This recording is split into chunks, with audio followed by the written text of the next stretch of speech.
Have you been writing your college applications and are you wondering, am I allowed to use ChatGPT, or what are the individual policies for some of the colleges I'm applying to?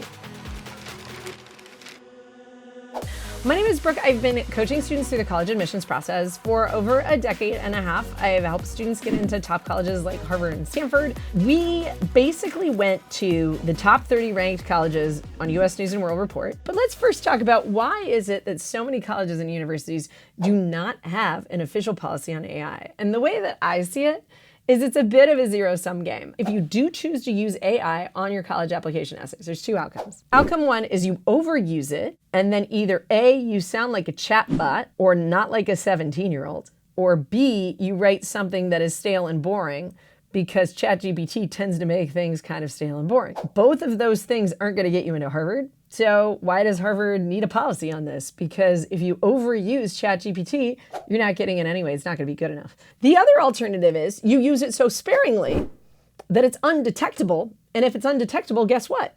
How are they going to police it? They can't. If it's undetectable, it's undetectable. There's nothing wrong with it, right? In the same way that if you asked your teacher for help after school, and you're like, hey, can you read my college essay? And like, oh yeah, by the way, I was like struggling for a verb here and I think this one's really awkward. Maybe you can help me with that sentence. Oh, thanks for that extra verb. That was a great verb. Thanks. So if you use it in that way, people are already asking for help in that way from mom, from dad, from English teacher, from me, college consultant. What's the difference, right? It's just equitable, because if somebody's mom works all day and doesn't have time to look at their essay, well, ChatGPT can help them find a new verb for that sentence they couldn't find it for. So then why do we need a policy? Maybe we don't. Well, the 25 schools agree with you. 25 of the 30 colleges never got back to us. And I was like, what is this? But the New York Times got rebuffed as well. And we actually have more information than the New York Times got. So that's the exciting thing. If you want more than the New York Times told you, stay tuned, because we're going to give it to you. If you'd like to read the complete responses, we'll go ahead and paste those into our blog that goes with this video. You can always read the blog instead of watch if you want. What Emory said. Thank you for your message. Emory University does not have any official statement on this. Okay, next up, Cornell. We politely decline to participate at this point. Thanks, Cornell. Third one, University of Florida. Now they just passed the buck. We've shared your question provided with the Florida Board of Governors Public Affairs Office. Please reach out to their team for a response. And they gave us an email address. Guess what? They did not respond at that email address. We then got two more thought out responses. One was from the University of Michigan at Ann Arbor. We are aware of this new technology and continue to stay abreast of current trends. At this time, we have not made any changes to our undergraduate application process, including our essay questions. So they basically said, nothing has changed, right? The same kind of rules that applied before apply now. Yeah, there's other technology out there, but it's the same. Then they went on to randomly talk about their chatbot Blue that can help students navigate the admissions process, which might use AI but has nothing to do with whether you can use AI when you write your essays. And then they also talked about holistic review, that they're not just looking at essays, they're also looking at a lot of other things. So don't think, your essay is everything.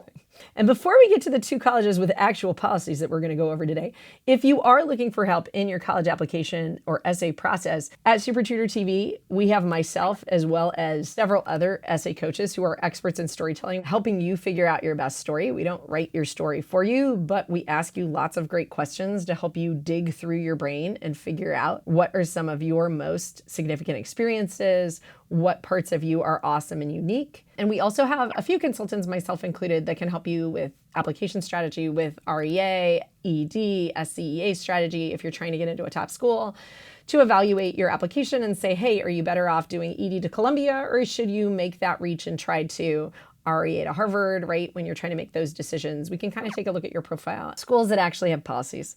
So the first one is Brown. And Brown didn't respond to our email, but then subsequently they posted artificial intelligence in the application process. As per the Common App policy, their definition of an application fraud includes submitting plagiarized essays or other written or oral material or intentionally misrepresenting as one's own original work, another person's thoughts, language, ideas, expressions, or experiences, or the substantive content or output of an artificial intelligence platform, technology, or algorithm. So then Brown affirms this definition and reiterates our own independent policy that the use of artificial intelligence by an applicant is not permitted under any circumstances in conjunction with application content. All essay, short answer questions, and any other material submitted by an applicant must be the work of the individual unassisted by artificial intelligence. So right there, Brown says you can't use it at all.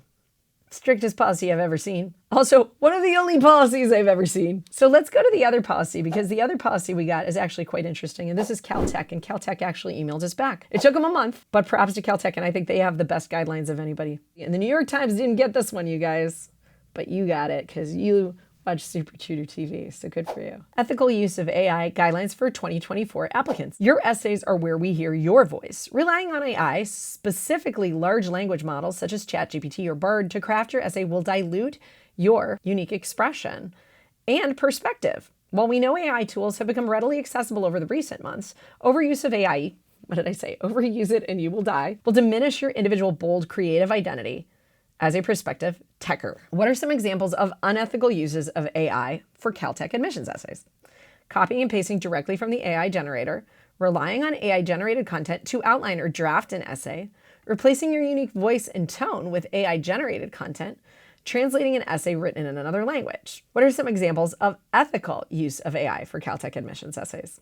Using AI tools like Grammarly or Microsoft Editor to review grammar and spelling of completed essays, generating questions or exercises to help kickstart the brainstorming process, and using AI to research college application process. If you are still wondering whether your use of AI in crafting your application is ethical, ask yourself whether it would be ethical to have a trusted adult perform the same task you are asking of ChatGPT. Would a teacher be able to review your essay for grammatical and spelling errors? Of course. Would that same teacher write a draft of an essay for you to tweak and then submit? Definitely not. Above all else, remember to be authentic to yourself when writing your essays. Our Caltech supplemental questions are designed to spark your curiosity and make you think deeply about whether you see yourself as a techer and to jumpstart your creativity. Don't let a reliance on AI tool take that opportunity from you. But I do think this is really reasonable. It's like, would a teacher be able to help you swap out a word? Oh, like this sentence, can you help me find a new verb for this? Yeah, they could maybe give you one word to use, right? That's reasonable. In any case, they're acknowledging that it exists, they're acknowledging that people are going to use it, and they're saying, please don't let it dilute your voice, because that's what it can do that could be really dangerous and hurt your application chances, right? So there you go. I hope you guys like this video. If so, please give it a thumbs up. Subscribe to our channel if you haven't yet. Remember, if you're studying for the SAT or the ACT, we have resources for that. We're coming out with a digital SAT course soon, so make sure you subscribe to our newsletter, SupertutorTV.com/subscribe to find out when that drops. We also have an already live program for the ACT that people who complete the program report a 5-point increase on average. So if you want to up your ACT score, come on down. We would love to have you use our resources. Thanks for joining us, guys, and we'll see you next time. If you know the AI policy of another school that we weren't able to find, post it in the comments below. Take care.